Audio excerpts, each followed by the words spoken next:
Close your eyes for a moment. You are cold. Your floor is made of dirt. Your roof is made of straw that leaks. Outside your door, there is no police, no hospital, no grocery store. There is only the forest, and the bandits, and the tax collector. This is feudal Japan. And the history books won't tell you how truly exhausting it was, just to survive until sunset. Think you could handle it? Here is a question to test you. You are a farmer. Your rice harvest is small this year. The samurai lord demands half. You give him half, but he claims it is less than half. He points at your daughter. He says she will work off the debt. What do? There is no right answer, only survival or shame. If you want to understand why you would not last one day, stay with me. But first, help this channel grow. Like this video and subscribe to Little Historical. Your support lets us keep the fireplace crackling and the stories soft. Let me ask you a strange question. If you traveled back in time to feudal Japan, how long would you last? Not days, not hours. Let us think in minutes. Because in this world, your modern instincts would betray you. You would smile at the wrong person. You would wear the wrong color. You would step on the wrong side of the road. And in feudal Japan, a single mistake was often your last. What was the most dangerous thing you could do? Start a fight? Steal food? No. The most dangerous thing was accidentally touching a samurai's sword. Not drawing it, not stealing it, just brushing against the scabbard as you walked by. That was a death sentence, legal, instant, and expected. Want to know the other invisible rules that would end your day before lunch? Then get comfortable. But before we drift into history, please like this video and subscribe to Little Historical. It is a small click that helps us keep the lights dim and the stories slow. Now, let us see how many mistakes you would make. Here is a question to test you. You are a farmer. Your rice harvest is small this year. The samurai lord demands half. You give him half, but he claims it is less than half. He points at your daughter. He says she will work off the debt. What do? There is no right answer, only survival or shame. If you want to understand why you would not last one day, stay with me. But first, help this channel grow. Like this video and subscribe to Little Historical. Your support lets us keep the fireplace crackling and the stories soft. Now, let us walk into the past. Have you ever closed your eyes and imagined yourself as a samurai standing beneath a cherry blossom tree, sword at your side, peaceful, powerful? That image is a beautiful lie. The real feudal Japan would have broken you before breakfast, but not in the way you think. Not because of battles or bandits or burning villages. No, what would undo you is far quieter, far more intimate, and far more suffocating. It is the rules, the tiny, invisible, unforgiving rules that governed every single breath you took, from the moment you opened your eyes to the moment you tried to fall asleep. And here is where the tension begins, the kind they do not write about in poems. Because in feudal Japan, your body was never truly your own. Your gaze, your footsteps, the way you wore your hair, the way you stepped off a path, it all belonged to someone else. Someone with a sword. Someone who could read your status in the fold of your collar and decide, in a single heartbeat, whether you deserved to see the sunset. Consider this. You are walking down a muddy road. It is just wide enough for two people. You see a samurai approaching. You know you must step aside. You know you must lower your eyes. But you are tired. Your back aches from the rice paddies. For just a moment, you hesitate. Your eyes lift. not to his face, just to his waist, to the curve of his katana, sheathed in black lacquer. That is the mistake, that single glance. Because in that moment, he feels your gaze on his soul, his honor, his right to kill. He does not need a reason. He only needs a feeling. And if he feels disrespected, he can cut you down where you stand. It is called kirisut gomen, the right to strike and leave.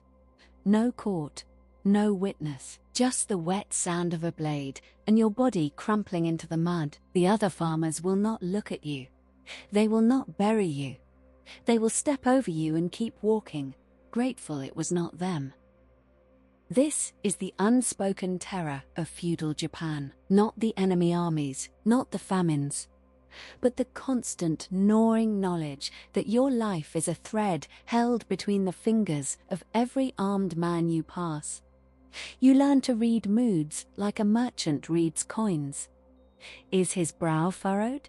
Is his hand resting on his hilt? You learn to make yourself small, invisible, a ghost in your own life, and yet you cannot escape. Because the same system that makes you prey also binds you tighter than any chain. Your village is your prison. Your Lord is your God. And your only freedom is the quiet hope that tomorrow the man with the sword will be in a better mood. Stay with me, because the danger is just beginning to breathe. And the next rule, the one about the sword, is the one that ends more lives than any war. You are still breathing, for now. But that samurai on the road, the one whose gaze you accidentally met, he has passed. You have survived. You exhale, but do not relax, because the road itself is a trap, and your feet are about to betray you. In feudal Japan, every path has a hidden hierarchy, an invisible map of who may walk where, and if you place your foot on the wrong side, you are not simply rude.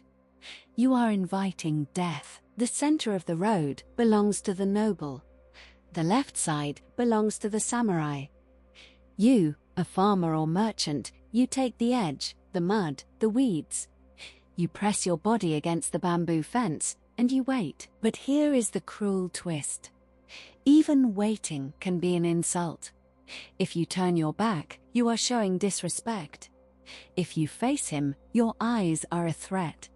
So you learn to stand sideways, half crouched, eyes on your own feet, holding your breath until his sandals have passed and the dust settles. And you never, ever touch his sword. That is the true danger, the scabbard. Because in a world where honor is a blade, the sword is not a weapon. It is a soul-made steel. And your fingers, calloused from planting rice, must never come near it. If you brush against the scabbard in a crowded market, if you reach for a dropped coin and your hand grazes that curved lacquer, you have committed an unforgivable sin. The samurai will not yell. He will not warn you. He will simply draw and cut. And the law will thank him. You see, the most terrifying part of feudal Japan is not the violence itself. It is the quiet approval of the violence. The way everyone, your wife, your neighbor, the merchant selling sweet potatoes, they will all nod and say you deserved it because you forgot your place. And in this world, forgetting your place is the only crime that matters. So you learn to walk like a shadow. You learn to breathe like a mouse. You learn to read the mood of a stranger from 50 paces, to smell anger on the wind, to see death in the set of a shoulder. This is not paranoia. This is survival. And the heaviest burden you carry is not the rice basket on your back. It is the constant, exhausting performance of being small. Stay with me, because we are about to enter your home. And inside those paper walls, there is no privacy, no rest, and a secret that could destroy your family before dawn. You have survived the road, and the samurai, and the terrible danger of his sword. You have made it home. But do not let the paper walls fool you. This house, with its sliding doors and tatami mats, is not a sanctuary. It is a stage. And you are always being watched. In feudal Japan, Your home has no locks, no secrets, and no silence. The walls are so thin that a whispered word travels 3 houses away. A sigh can start a rumor. A cough can be heard as a complaint. And in this world, a complaint against your Lord is treason. So you learn to eat without chewing too loudly. You learn to argue without raising your voice above the sound of rain. You learn that your wife, your children, your aging mother, they are not family. They are witnesses. Every glance between you and your neighbor's wife, every extra moment you spend at the well, every small human flicker of desire or exhaustion, it is noted. It is remembered, and it can be sold. Because the most dangerous person in feudal Japan is not the samurai with his sword, it is the informant who lives 3 doors down. He is poor like you. He is tired like you. But if he tells the village headman that you looked at a noble with disrespect, or that you complained about the rice tax, or that your daughter spoke too loudly near the Lord's garden, he receives a reward. A few coins, an extra portion of sake, his own safety, purchased with your suffering. This is the genius of the system. It does not need walls or chains. It needs neighbors who are hungry. And in a land where a bad harvest means watching your children starve, hunger makes everyone a spy. So you come home from the fields, and you bow to your father, and you smile at your wife, and you pat your son on the head. But inside, you are exhausted from the performance. You want to scream, you want to collapse, you want to be alone, but you cannot.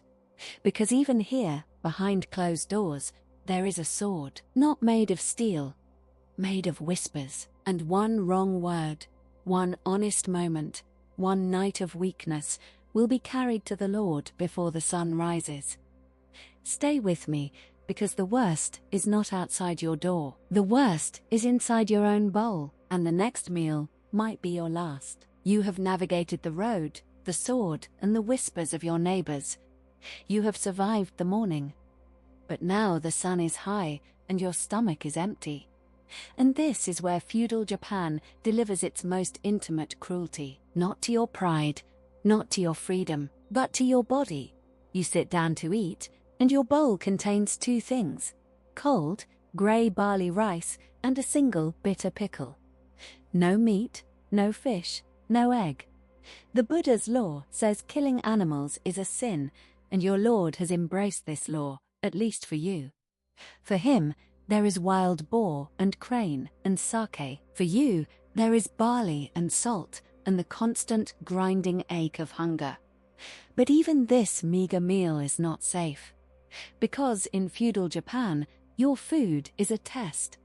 The way you hold your chopsticks, the order in which you eat your grains, the sound you make when you sip your broth, all of it is judged. Eat too fast, and you are greedy. Eat too slow, and you are lazy. Drop a single grain of rice, and you are wasteful. And waste is a crime. You learn to eat like a mouse.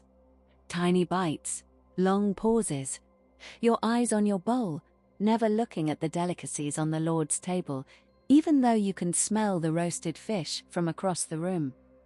That smell is a form of torture.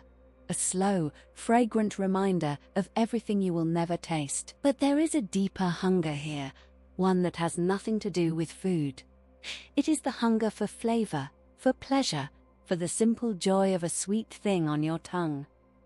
In feudal Japan, sugar is a medicine for the rich. Honey is a legend. Fruit is a dream you have in winter. Your palate knows only salt and bitterness and the faint, earthy taste of boiled weeds. So when you close your eyes at night, you do not dream of victory or love. You dream of a peach, a soft, golden peach, dripping with juice. You dream of biting into it, of the sweetness flooding your mouth, of swallowing and feeling for just 1 second that you are not a beast of burden. But you will never taste that peach, and the cruelest part is knowing that in the castle, on the hill, there is a room filled with them, rotting on silk cushions, because the Lord has lost his appetite. Stay with me, because the day is not over, and the punishment for being hungry might be worse than the hunger itself.